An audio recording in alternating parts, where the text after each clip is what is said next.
That's probably better. Is that better? That is better. Except that now we're echoing.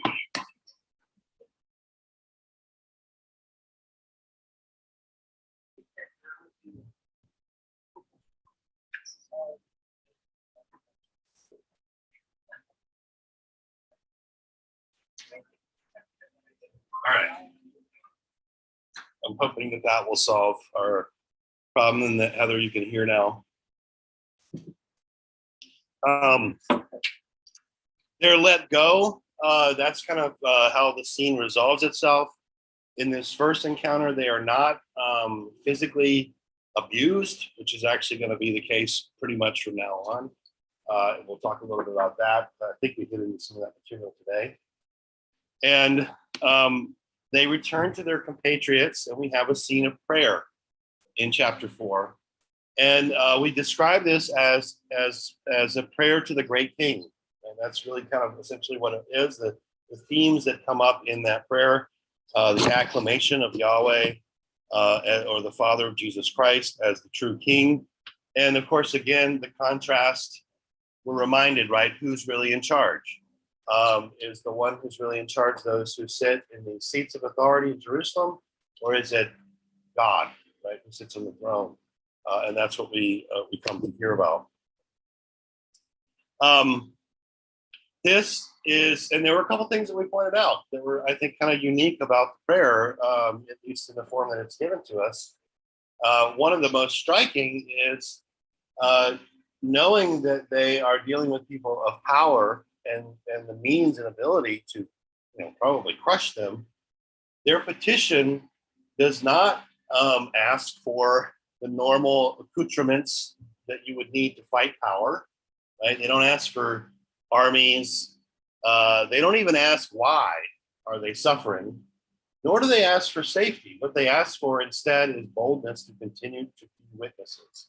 And as we mentioned before, I personally think that that is probably the best category by which disciples thought about themselves, Christians thought about themselves, and that they were witnesses in one way or another, word or deed, through the resurrection of Jesus. And so they have a mission, and that's their mission, and they want that boldness. Then at the very end of that scene of prayer, we have a second Pentecost, right? It's only one verse, so it's not as expanded out and described as it is in chapter 2. But nevertheless, here it is. And I think it does a couple things for us. Number one is it sets up a genuine sense of, if we call that, it's a real question. If we're going to put our neck on the line, if we call upon you, God, are you going to answer? We see this here, right? That in that second Pentecost, the Holy Spirit coming. But I think very importantly, what it does is it helps to undercut nostalgia. The sort of remember when the Spirit came, way back in the day. And that's never going to happen again. That sort of sensibility. That's not the case, right? Pentecost is meant to be repeated, or something like that. The empowering of the Spirit is meant to be something that's ongoing. And we will see that in different ways, in different places in the text as we move forward. Then we really spent a fair amount of time in talking about the second summary statement in chapter 4, which is the passage just before the material that we've now turned to. And that passage highlights for us one of the most significant themes in the early part of Acts, which is the right use of possessions. The right use of possessions seems to be constitutive, in some sense, of what it meant to be Christian.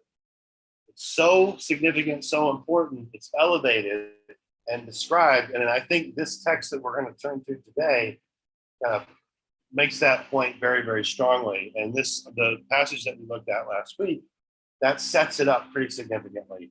And I described it under something like community of goods, right? So the sharing of possessions, and that can be described along the lines of that's really an older term, or a term that's more recent, community of goods, but I think it actually gets a hold of it. I mentioned to you before that the Gospel of Luke uses the word or the cognates for poor or poverty more than any other gospel. So Luke is he's very aware of poverty as a problem. He's very aware that Jesus goes to the poor, that Jesus himself is poor, that Jesus in some sense is addressing what it means to be poor. That word virtually disappears in the book of Acts.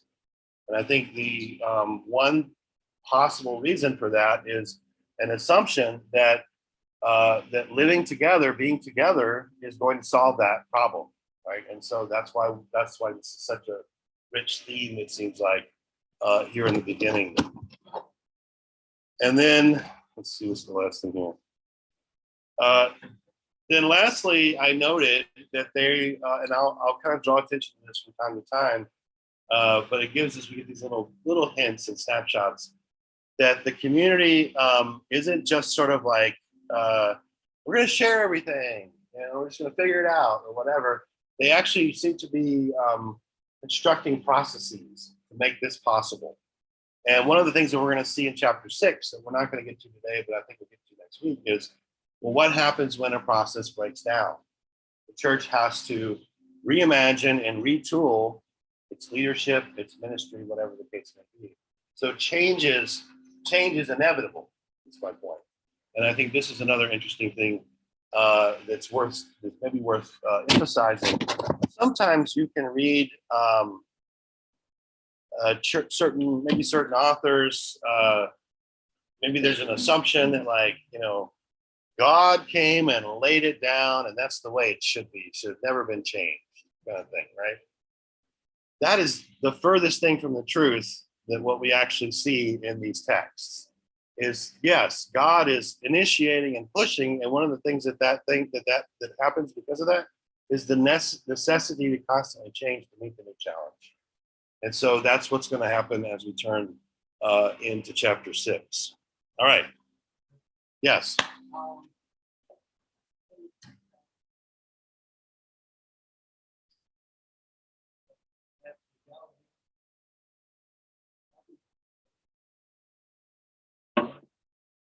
Oh yeah, certainly one of the poorest. Yeah.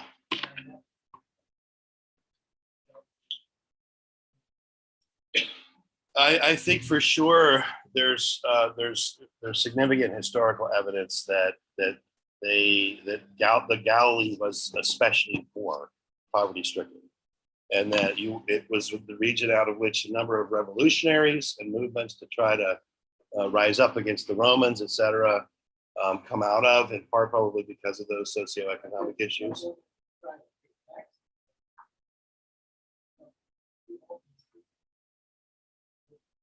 Sure. Yeah. Yeah. But my point is just that there's no doubt that there are probably antecedents here that are cultural. But that's not at least the way that, Luke is kind of framing this is part of that Christian existence moving forward. And we see this also in Paul, I think. All right. So let's turn to one of the most troubling episodes. I could have a volunteer who's willing to read. Yeah. All right. Thank you.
This is not a story for the kiddos.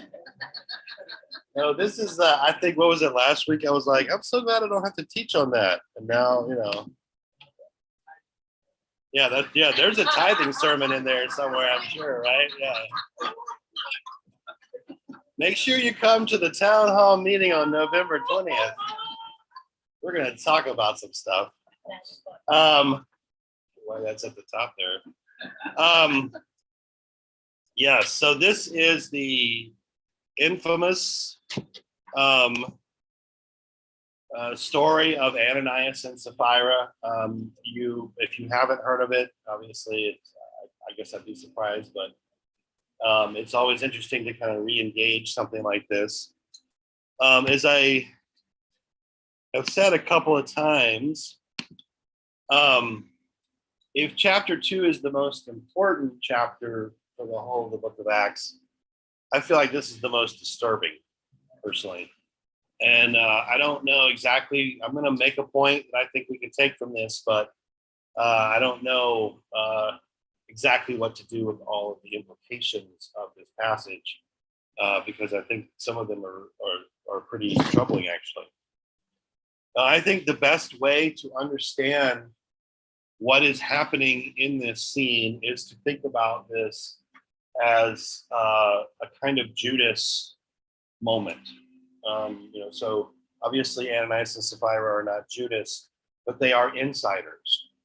And one of the striking things about what happens with Judas is that he's an insider, and he nevertheless turns on Jesus. He turns on the Jesus way.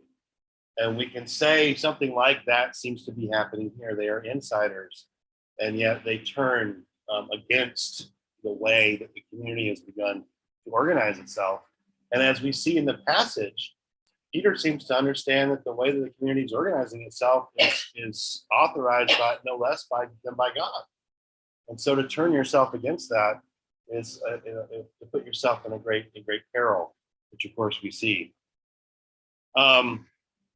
So I think the best way to make sense then of the episode is to think of it this way. There is another scene in the Old Testament that is somewhat similar, but it's so archaic. I didn't want to kind of draw it out, but there is a scene with Achan. I think it's back in Judges, or maybe it's in First Samuel, but it's the scene of someone who is successful in battle, says that they're going to set aside a certain amount to tithe to the Lord, and doesn't do that, and they get struck down dead. There's some of that. Some of the commentators make something out of that, but I actually think that this is probably a better way, at least within the kind of the whole 2 volumes of this work. This is a form then of faithlessness, right? That's kind of the way I think Luke wants us to see this. It's both the lying and the misuse of money. And it's considered so serious, by Luke's telling and through the mouth of Peter, that Peter aligns what these 2 folks are doing with the work of Satan.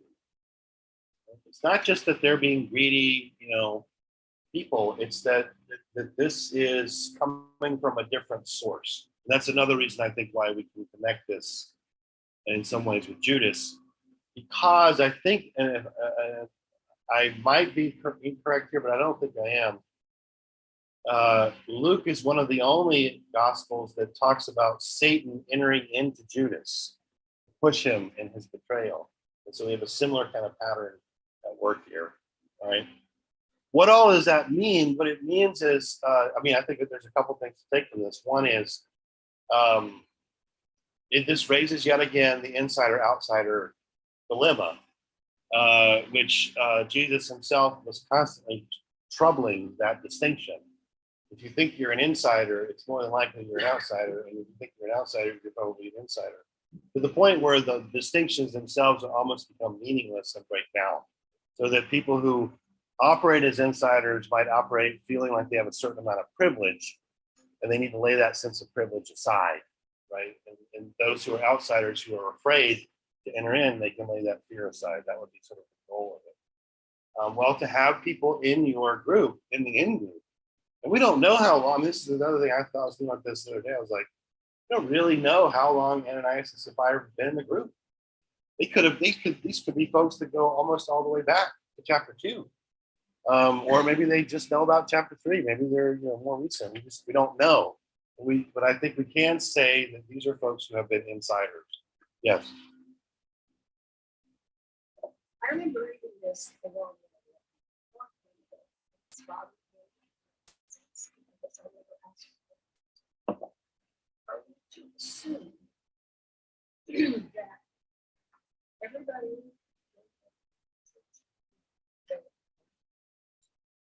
knew that what was being done was 100%? That's what it's going to be.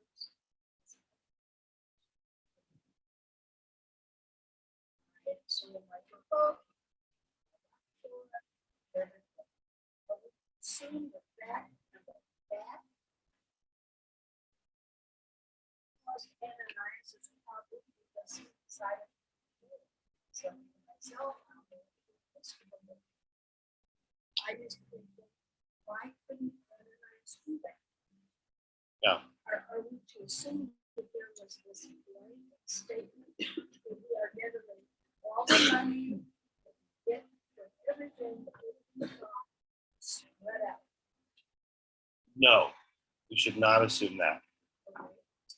I think what we should assume is that you choose. So, from what I can tell, from what we can deduce, because this is an open question Right. that you're raising, Peter's interaction, it seems to me, implies that Ananias and Sapphira, could sell the land or not sell the land. They chose to sell the land.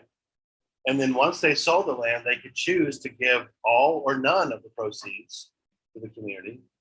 But they gave what they gave. But the deception appears to be that when they said that they were, whatever it was that they were giving, that was the whole. So that there was a sort of like, right, as opposed to, it doesn't really say that, but it does. That's what we got to work with. Right. But I think that's kind of that at least is kind of where, boy, I'm getting all kinds of questions here. Yeah.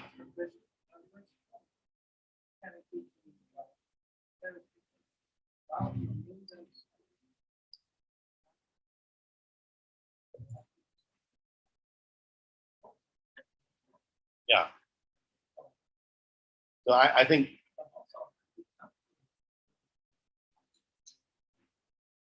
yeah, and I'm gonna leave this. I'll raise this that the text doesn't tell us that either, but but we do. It does know. Yeah.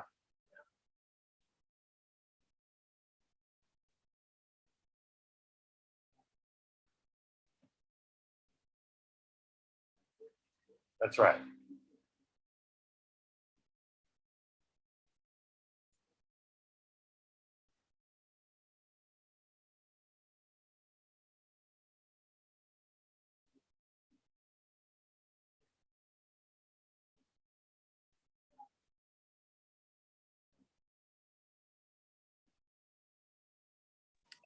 Why are you lying about it? Yeah. And I think this is where there is one thing that I forgot to say from last week. The most immediate thing that we hear in the verses at the very end of chapter 4 are about Barnabas, right? And Barnabas, in some ways, I think is sort of, he's this figure of generosity, and we're going to see that through the rest of the story. But it says that Barnabas sold a field and gave all the proceeds to the apostles. And then the very next statement says, but there was a couple. And so there's something here about envy, about lying.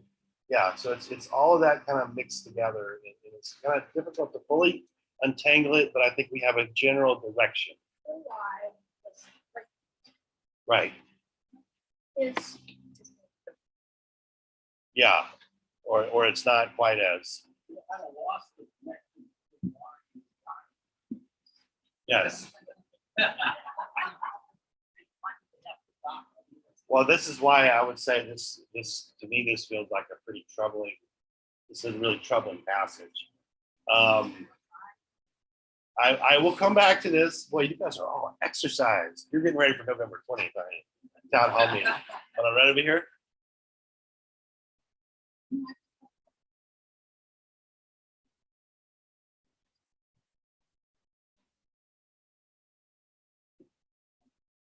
Yeah, so you wanted to know how exactly does Peter know? I mean, the text doesn't tell us, but I think we can deduce that there's the spirit is involved here. In other words, and I think one of the things that's sort of at play to make sense out of a text like this is Ananias and Sapphira's actions are identified with the enemy, right, with Satan. And so Peter, so this is really actually a confrontation not between Peter and Ananias and Sapphira. It's a confrontation between God and the devil. It's kind of what we could take out of that, sort of cauldron of little details. But nothing here is completely clear either, from my perspective, except that Ananias and Sapphira are dead. I mean, that's clear. But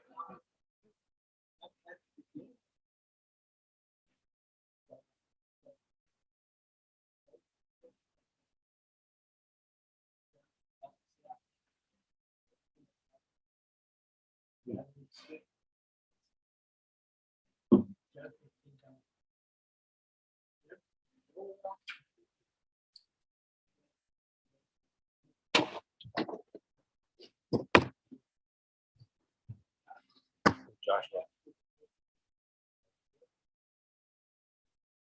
which is the first real entry into the land. Yeah.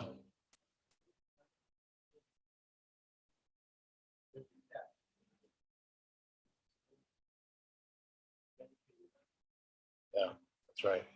Yeah, yeah. So I mean, that could give us a little bit of rationale for the severity of, right, that the kind of sense of unity in that beginning is very, and that is clear, I think, here, but it does still, you are still left with like, wow, that was costly. That was a costly mistake. Um,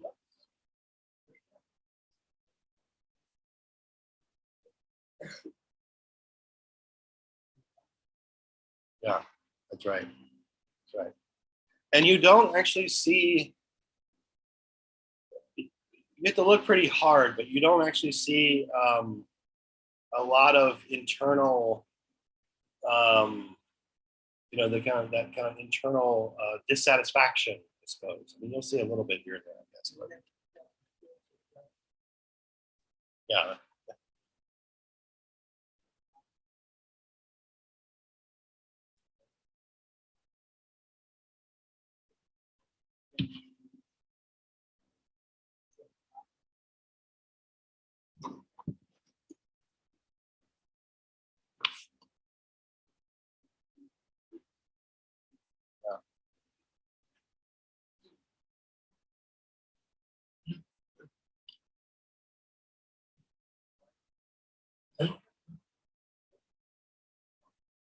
yeah. Everybody loves Barnabas. Well, we're going to sell a thing too. We're, I mean, I do think you get that sensibility from this scene. I think that's correct. All right, well, let me move us in. That was a lot of stuff to talk about, right? Um, yes, it does. So starting in verse 1 and 2. So, but a man named Ananias, and with the consent of his wife Sapphira, sold a piece of property. With his wife's knowledge, he kept back some of the proceeds and brought only a part and laid it at the apostles' feet. So, just a couple of things here to note in these opening verses, right? The first is that this is a deception in which people, consent together. They plan this out to a certain extent, and that makes it somewhat distinct, perhaps, I suppose, with Judas. But the idea simply being betrayal can be a singular thing, or it can be something that includes a faction or a grouping even of people, and even what we might consider one of the most solemn of relationships, the marriage relationship, can become a site that the enemy would use. Is sort of the one thing that I think you could also take from this. The other thing, though, is this word nosphizomai. This is a Greek term that shows up in particular. I believe it's in verse 2, and it's translated, he kept back some of the proceeds.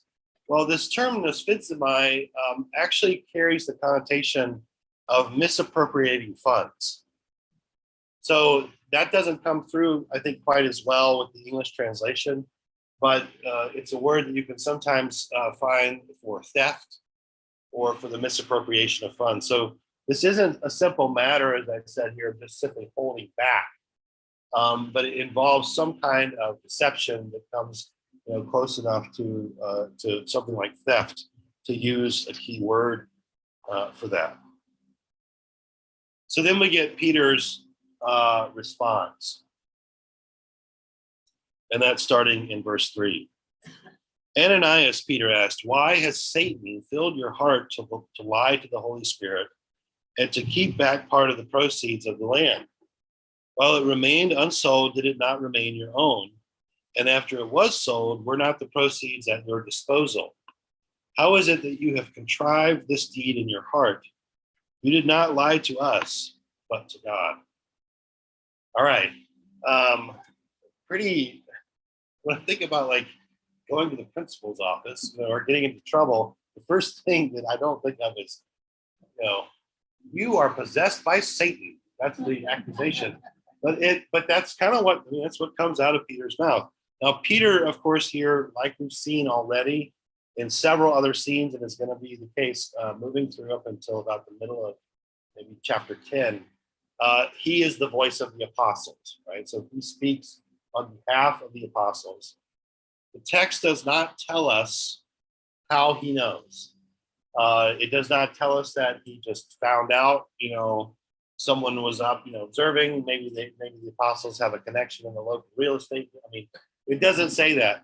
I think the connotation, though, is the one that we already mentioned, that his knowledge is more than likely supernatural in this case, because the conflict here is really a conflict between God and the devil, as opposed to simply a conflict between Peter or the apostles and then Ananias and Sapphira.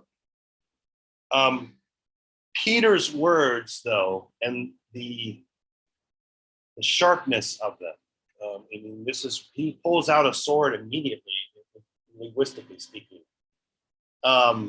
tells us whatever questions that we have, and I know we have a lot, tells us that this matter was so serious that it actually threatens the integrity of the community. What you have done, Ananias and Sapphira, is not just, you try to pull the wool over our eyes. You literally are risking this community, essentially. I think is the best way to say this. So it threatens the integrity of the community, and therefore Peter understands their action theologically here. And we see it in two different places. One is, how has Satan so entered your heart? So there's one theological argument. This is more than just about selling a piece of land. But the second is that you're not just lying to us. You're lying to God. You're lying to the Holy Spirit. So this matter is extremely, extremely serious for the life of the community. And I think now, if we ask ourselves, well, why is it so why was this so important? Well, we just have to go back to chapter 4, like we saw in that summary of the life of the community. That's how they lived their lives together. That's what they were trying to do. So that was kind of part of where I was coming from that. Yeah.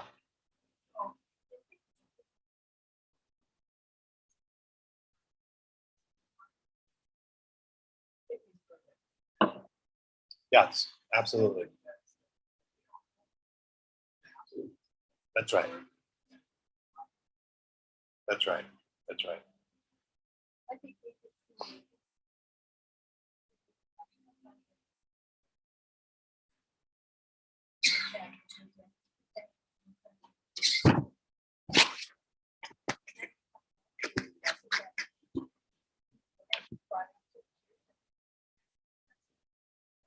Yeah, I mean, it would be you have called into question the integrity of our community or the integrity of the event, whatever the case may be, by bringing in this money.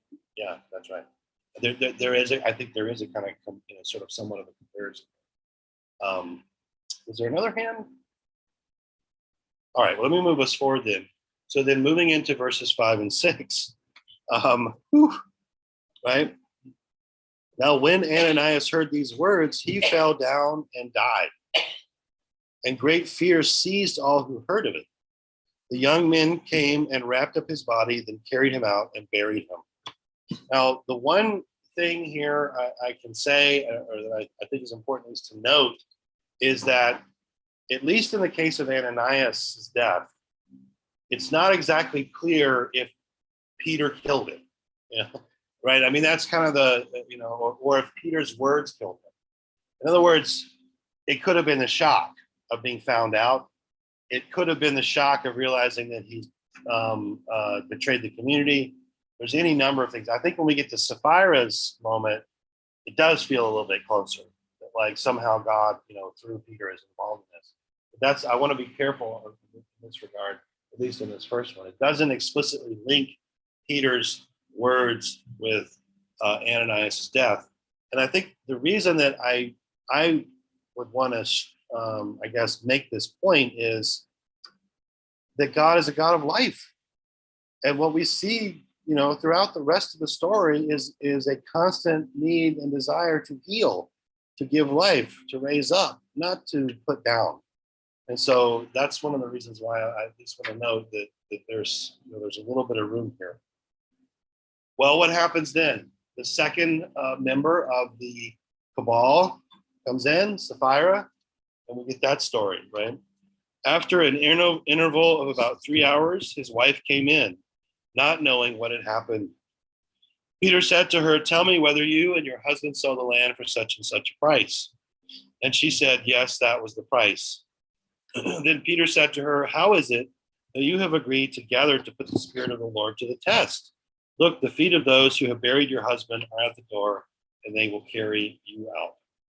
So her role in the deception is unmasked, and she actually lies again, I suppose we could say, or maybe she kind of owns her place in the lie here, and perhaps Ananias was doing most of the talking earlier.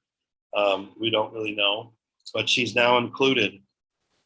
And then in verses 10 and 11, we get a sort of repetition of what we got in 5 and 6. Immediately she fell down at his feet and died. When the young men came in, they found her dead, so they carried her out and buried her beside her husband. And great fear seized the whole church and all who heard about these things. All right. I would say in this case, it does seem to be a closer connection to Peter saying something and then someone, receiving that and it resulting in their death, as opposed to the earlier one. I don't necessarily want to linger on that too long. But looks like I've got a question over here with Linda. It could be, though, that also the shock of hearing both that her husband is dead and she too has betrayed the community. That's another option as well here. But this is the part where I don't know what to do with this. And this is why I would say that this passage to me remains troubling, personally. Yeah.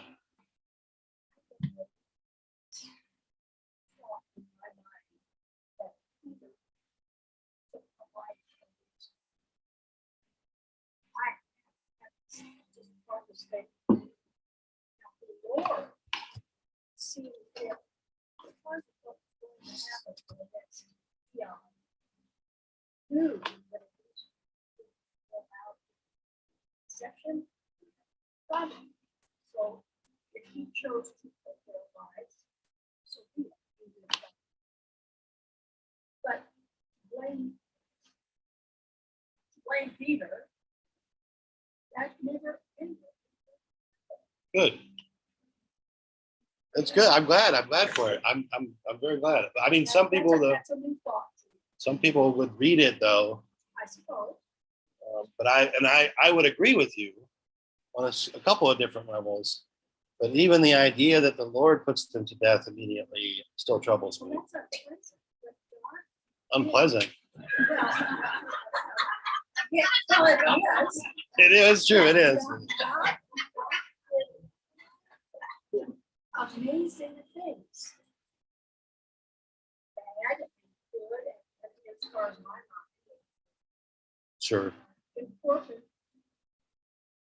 because of this overall plan for us. Yeah. And if this was going to be something that was going to be like cancer, giving and lying and finagling and all, the best case, stop it is now. The best case, stop it. Nobody's gonna mess with that. No. That's I think, and I think the language. I do think the language that you're using, Linda, to me is sort of the right like feel of this scene, which is whatever it is, if you can kind of fully untangle it, it was so threatening to the life of the community. It was potentially, a cancer, like use the language of cancer, or to me that is what I think is at stake here, and therefore helps us to understand the response. But I am still left with with this scene. But anyway, I don't want to sit on that for too long because I don't have an answer, and I don't want to move forward. Yeah, there's 2 or 3 comments here.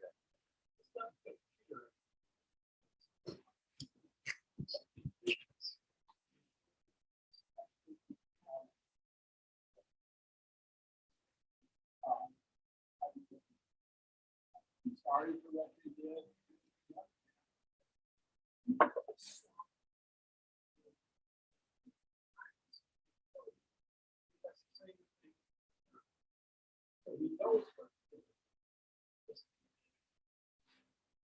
Yeah, I mean, next question.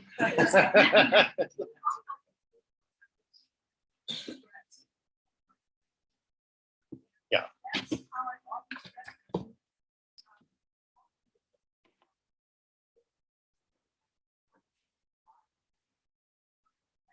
But I particularly, no, yeah, right.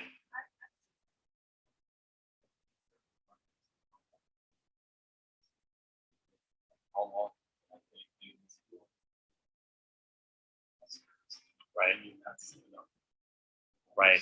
And I think keeping a secret in the ancient world was even harder than it is now. So because everybody knew your business. Exactly. That's right. That's right. Yeah, and I in particular would say that's the shock of it to me is what the first scene was like. It's when he says, "Look, the feet of those who carry your husband are about to carry you." That's where I'm like, I just pull back a little bit. It's just I've always felt the same way. Someone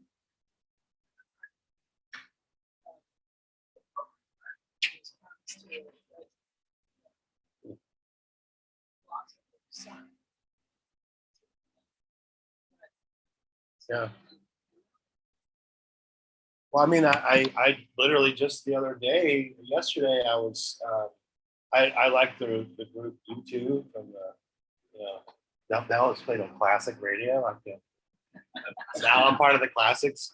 But Bono has just put out a autobiography, and apparently he tells the story of losing his mother, and his mother. I think it was burying her father at the graveside. It sounds like she had a stroke, and so he doesn't she dies within about she doesn't die immediately, but she dies just after it. So that connection, that's right, that the intensity of those things can sometimes affect us. Jeff, do you have a comment? Uh-oh.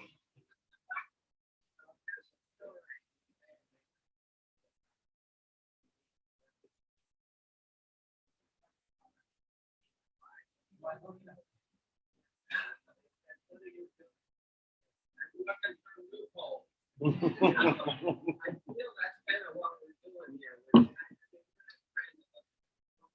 tear this thing apart. Sure. The lie and bad things can happen. Yeah. Yeah, no, it is true. It is true.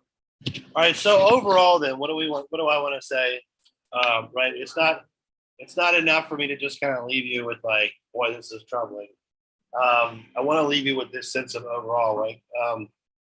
That is that this puts if you didn't believe this before, I would suggest that this scene puts a fine point upon it, which is that the early Christians believed and understood and thought that their material possessions, however meager they might have been, later on they might have been greater, but certainly most of them are pretty poor. That the right use of those was essential and a part of what it meant to be Christian, and that in some sense, excuse me, what this scene I think does is it underlines that sorry.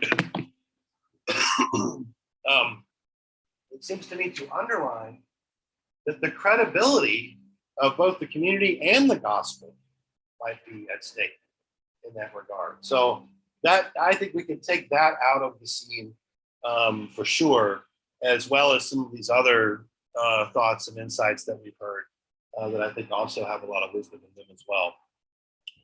Okay, so let's move on.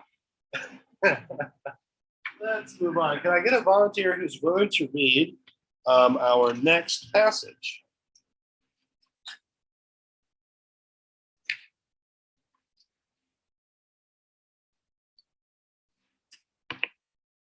Suzanne?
Thank you. All right. Is there possible someone control water?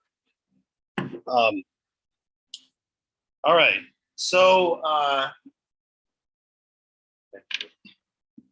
so verses 12, I think, through 16 offers to us another summary statement of the community and its life, sort of giving us a kind of snapshot of what's going on at this time.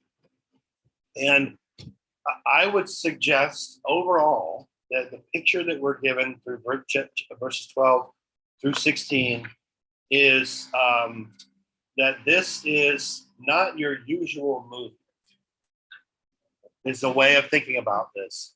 That the text, it seems, goes out of its way to say that even the usual means to have access to something like healing is not at play. Like, you don't even have to go and talk to these people. You could just pass their shadow, right? So that seems like that's kind of the feel that we're supposed to get. That this is literally an uncontrollable movement in the way that it's growing, and therefore the people who want to control things, they're going to have to respond, right? And that's what starts to happen in verse 17. So remember that at the end of the apostles' last incarceration, they are commanded, right, not to preach or talk about Jesus. And of course, they immediately go out and preach and talk about Jesus.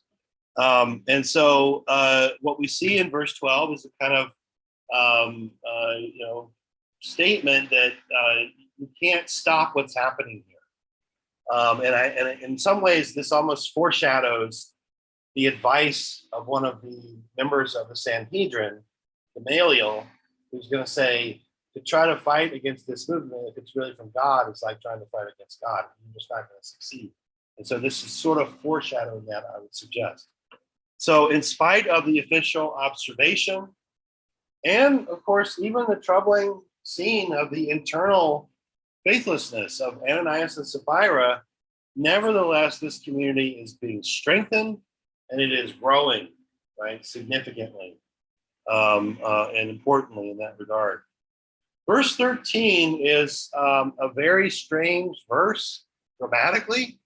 And so even if you read the 13 into 14, none of the rest dared to join them, but the people held them in high esteem. Yet more than ever, believers were added to the Lord. So what is it? Are they gonna, they're gonna stay away? They're gonna go?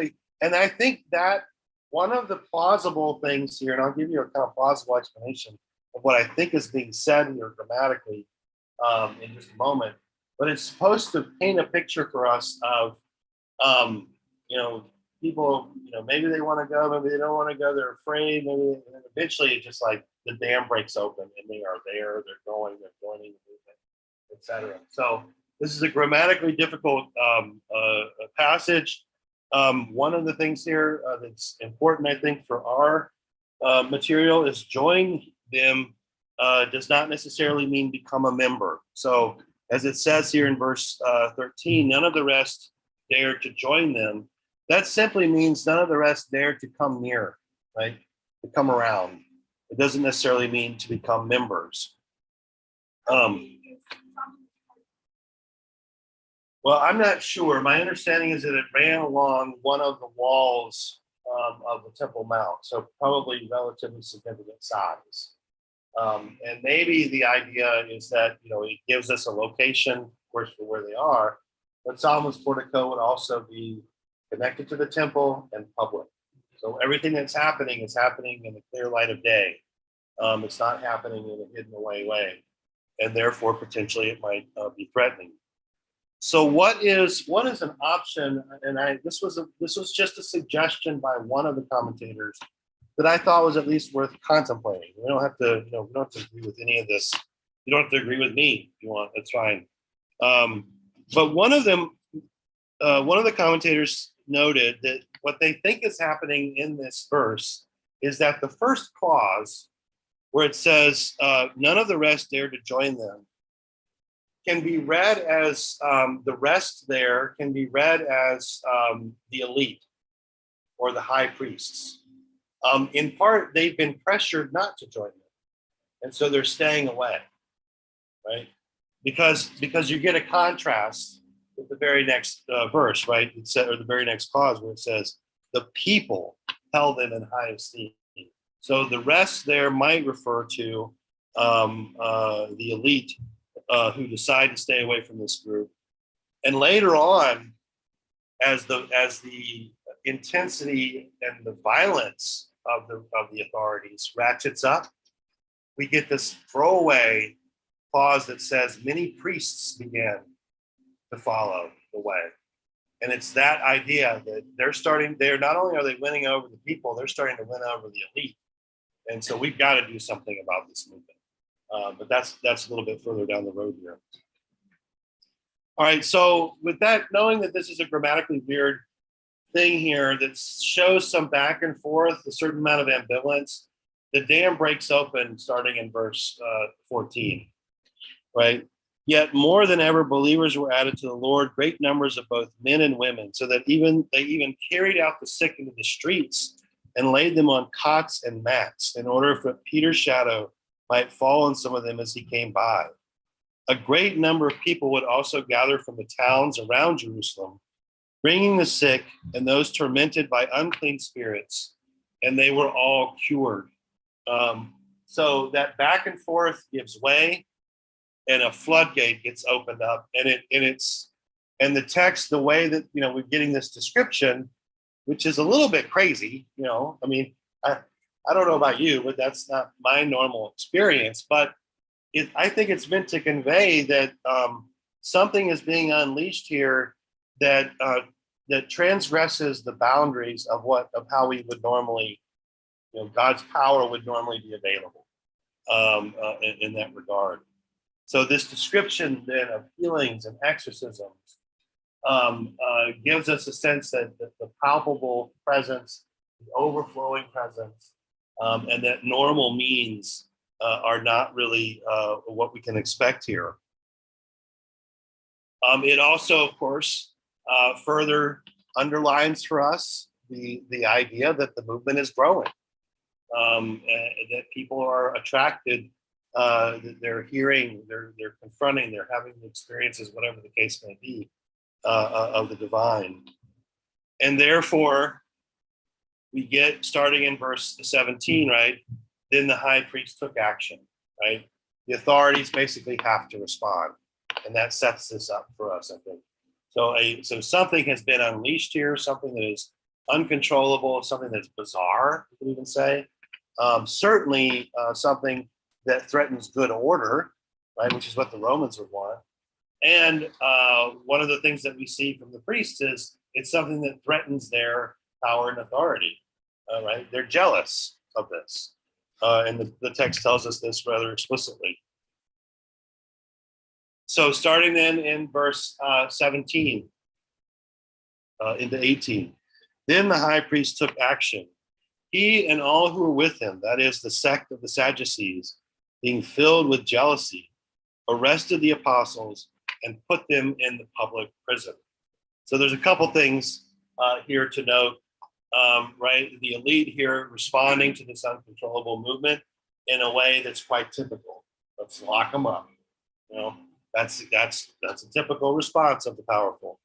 The phrase here, if you were sort of operating, and you were a Greek speaker, there's an image in the Greek here. It's not just that the high priest takes action; it's literally the high priest stands up. The high priest stood up. So there's kind of this image of needing to react in a very strong way. They round them up, put them in prison.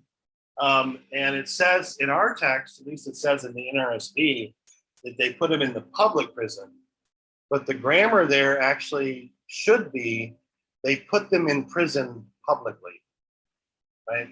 That really is, I think, a better translation of this phrase.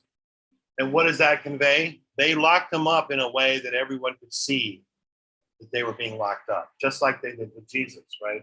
They crucified him publicly. They're locking up these people publicly. They're trying to make a statement in making their statement. Maybe. I don't think so. I'm not sure actually. I don't think they have. I don't know if they have public stocks, but I don't know. Then starting in 19, really the conditions for comedy are kind of being laid out here, because we're going to get a kind of comic description in the next set of verses. But during the night, an angel of the Lord opened the prison doors, brought them out, and said, "Go stand in the temple and tell the people the whole message about this life." When they heard this, they entered the temple at daybreak, and they went on with their teaching. All right? So, the unconventional, uncontrollable, crazy goodness is happening. We're going to respond in a conventional, controllable way. And then what happens? Well, God responds to that in an unconventional, uncontrollable, bizarre way. And that's sort of the pattern that's at play here, right? That seems to me that's part of what's going on. So just as the movement is spreading through unconventional means, now a new and extraordinary thing happens in the scene with this angel. Um, we could just simply say it this way: the elite lock the apostles up, God opens the door. You know, which I think we sometimes often will say when the door gets locked, the window gets open, something like that. Probably captures some element of that. Interestingly enough, of course, this happens at night, right? And so they lock them up publicly, and God unlocks them in secret, right? Sets them free in a way that's not necessarily God. In a sense, God doesn't need to make a statement in this case.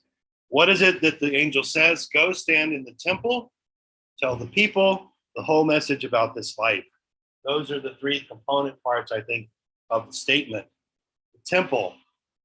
What does the temple represent? It represents a lot of different things.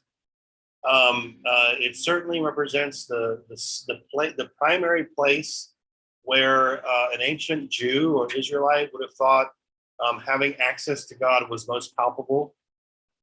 It would certainly represent the people who were authorized to discern God's wisdom and care, et cetera, et cetera.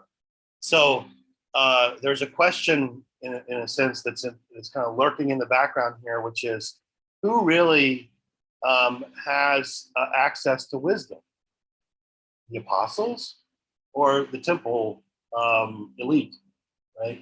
So you're going to go. It doesn't tell them to leave, flee the town, go back to Galilee, head out of the desert. It's like go back into the temple, right? And keep speaking. And speaking to who? What happened? Oh, I hit the wrong button.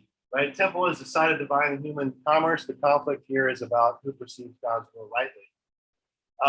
The people are the audience, right? They're the ones who need to be cared for. So that's whom they're told to speak to. And what are they to speak about? They are to speak about the whole, right? The whole of this life is the way the phrasing here, which I think is a really interesting way of phrasing the gospel. What could that refer to? And I would just say, it seems to me that it refers not only to the life, death, and resurrection of Jesus, but also to the unfolding effects of that life in the here and now. Because that's what's going on, right? And those unfolding effects are almost incomprehensible. It's hard to wrap your mind around what's happening, but that's nevertheless what they are supposed to preach, what they are authorized to speak about. Let me stop for a second and see what kind of comments or questions or thoughts you might have.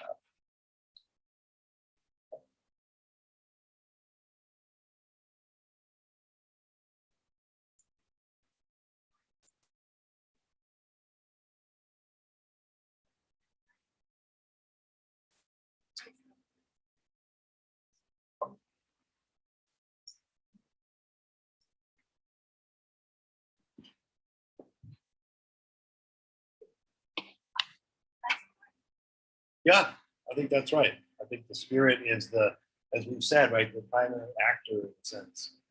It's God, but sort of variously described, and the Spirit is one of the central places, right? Yeah. You ever hear that? Right. All right. I know. So many people say you can't.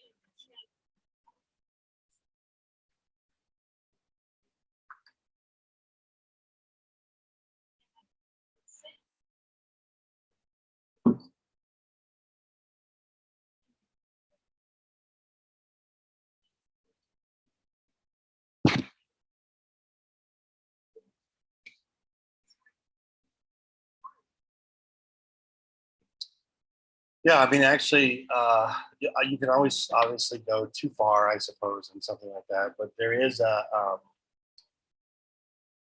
feel like there's maybe a book title or something where it's like the need for Jesus or the Jesus movement or Christianity to reclaim its weirdness, and that we've been so concerned with, in a sense, making it not so weird, right? Um, and often for good reasons. So this is you got to navigate this stuff, I suppose, case by case. But there is something here about that. That this is this is weird. It's unconventional, right? Uncontrollable, etc. All of that, it seems to me, is a boom. Yeah.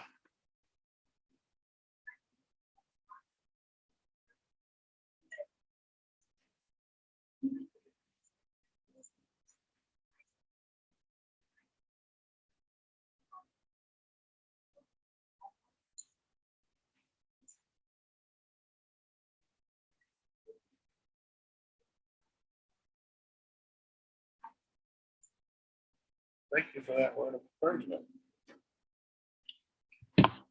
All right. So they've been let out, and then we get like a Keystone Copper scene, pretty much, which is what comes next. Can I get a volunteer as one to?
Thank you. That's great. That's great.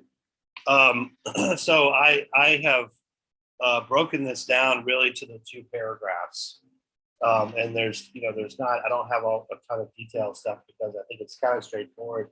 But there's a lot, kind of going on, interestingly enough, here.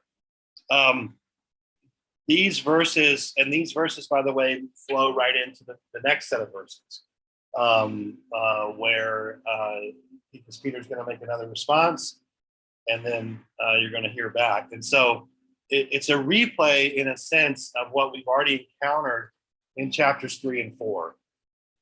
And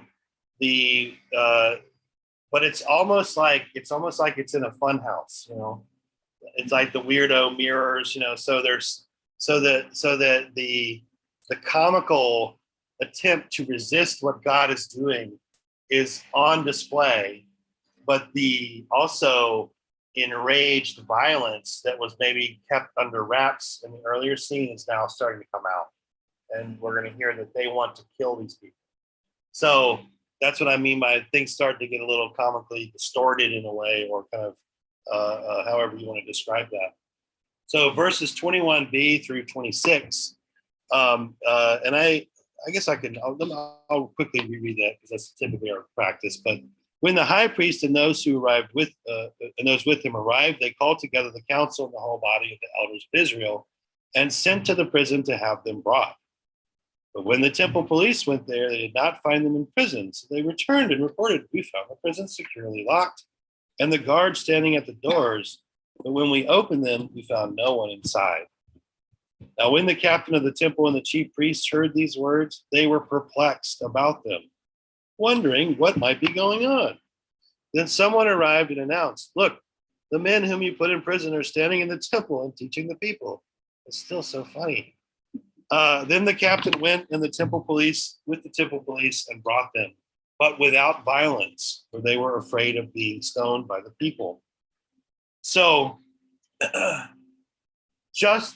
we get the same basic dynamics that we got earlier, right? Of the people who are supposedly in charge look the weakest, right, in these scenes. So the authorities are ready to confront the apostles with all of their authority, only to find that the apostles are not even in prison. This is where they put them the night before or the day before. Right? And I think what this does in a kind of holistic sense that we heard at the very first encounter between the authorities and this Jesus movement is it underlines the fact that they tried to get rid of Jesus, couldn't do it, and they can't get rid of Jesus's companions. Right? I mean, that's the same basic idea, right? They can't be rid of Jesus and his companions. And they are afraid of the people. That's another dynamic that we saw earlier. We hear it here at the very end of these 5 or so verses. And then lastly, right, the disorder and the ignorance of the leadership is contrasted with the sense of purpose and mission that the apostles have, right? Because what are they doing? They're not cowering in the corner. They haven't left the city. They're literally standing in a public place, the public place that they should not stand in if they don't want to get in trouble. And they're teaching because that's what they're supposed to do. So that sense of they have a purpose, they have a mission, and that's contrasted with this other group who should have a purpose, but who can't seem to get their act together. Didn't we lock them up last night? I mean, what happened? Right? So that's the kind of conversation you can imagine that they have over a glass of wine. All right. So that was funny, and you guys didn't laugh, but that was still funny. When they had brought them, they had them stand before the council. The high priest questioned them, saying, "We gave you strict orders not to teach in this name. Yet here you have filled Jerusalem with your teaching, and you are determined to bring this man's blood on us." Peter and the apostles answered, "We must obey God rather than any human authority. The God of our ancestors raised up Jesus, whom you have killed by hanging him on a tree. God exalted him at his right hand as leader and savior, that he might give repentance to Israel and forgiveness of sins. And we are witnesses to these things, and so is the Holy Spirit, whom God has given to those who obey him." All right. Number 1, Peter pretty much repeats himself. And I would say, if we go back to the other speech that Peter gives, he pretty much content-wise repeats what he says, though he adds a few things here, and there are a couple of differences. One difference that I think is important to note is that there is no longer a certain deference on Peter's part. Right? If you remember the earlier scene, that he raises the question, he says something like, "You judge if we should obey God or human beings." And by doing so, of course, he's recognizing their authority to judge and asking them to fulfill that obligation. In this case, he's like, "No, we've already decided that ship has sailed. We're going to obey God instead of human beings." So that deference is gone, and he asserts that they must obey God rather than human beings. He also does not soothe their conscience because they're concerned not only with the fact that he's teaching the people, but they say, "You're determined to bring this man's blood on us," and he does not do that because what does he say? "You were responsible for killing him by hanging him on a tree." Now, I think that phrasing there is very interesting, and several commentators, of course, call attention to this. It's the first time that Peter will speak about crucifixion in this way. It connects to a passage in Deuteronomy, chapter 21, verses 22 and 23. And speaking that way about crucifixion is a way of highlighting even more the criminality, that you died a criminal's death. You guys executed him as a criminal, and this is how God responded. He responded by raising him from the dead, right? And he's alive. So he's executed as a criminal, and yet God raises him from the dead. And what does he do? He makes him leader and savior. And in particular, that word savior, I was struck. I was kind of doing a little bit of research on what that word also could mean. It means someone who rescues, one who rescues from evil, or one who rescues generally. So Jesus is now described as the one who truly rescues, the one who sets free, the one who liberates, essentially. What then is happening? Just like they tried to execute and criminalize Jesus, and they did, and God nevertheless set him free, they're now trying to criminalize the apostles. And what did God do? Set them free, right? Open the prison doors and send them forth. So that pattern, right? And here it's a very precise kind of pattern. And then we talk about wanting to follow Jesus, do our best to live into carrying our cross, etc. We're probably not going to come close to this, but we might, I guess. Nevertheless, there's a sense in which we are called to be kind of non-identical repetitions of Jesus. Luther loved to use this phrase, little Christs. That's we're supposed to be little Jesus. He used the language being the hands and feet of Jesus, right? That's and therefore we can expect to have some of the experiences potentially that Jesus himself had. Last thing to call attention to, and then I think we'll stop and contemplate the question I had for you for today. I just think I don't have anything major to say here, but I think it's interesting at the very end of this in verse 32, and we are witnesses to these things, and here it is, and so is the Holy Spirit, whom God has given to those who obey him. It's a very interesting, just grammatically, like to sit with that somehow they are witnesses and the Spirit is a witness, and it's the Spirit's power that empowers them. I mean, there's a sort of binding together, right, of their doings, their goings on, and the doings and goings on of God. And I just think that that's something I don't have a lot to offer with you, but I just was struck by that and thought I should at least call attention to it. All right, I'm going to stop there, and we're going to save the rage for next week. I do have you. Obviously, you're free to leave if you need to. I do have for us a closing question that I wanted to ask you to contemplate, and that is, what would it mean for you to be a bold witness, whether in word or deed? Right. Much of what we've heard in the story is about crying out for boldness. We don't know necessarily who, the personality types of a lot of these people. Some of them, I suppose, we might know. Maybe we could do something for Paul or Peter, but it's possible that some of these other apostles are introverts, didn't like public speaking. I mean, I don't know. But what does it mean to be bold in that regard? And remember, witness in word or deed.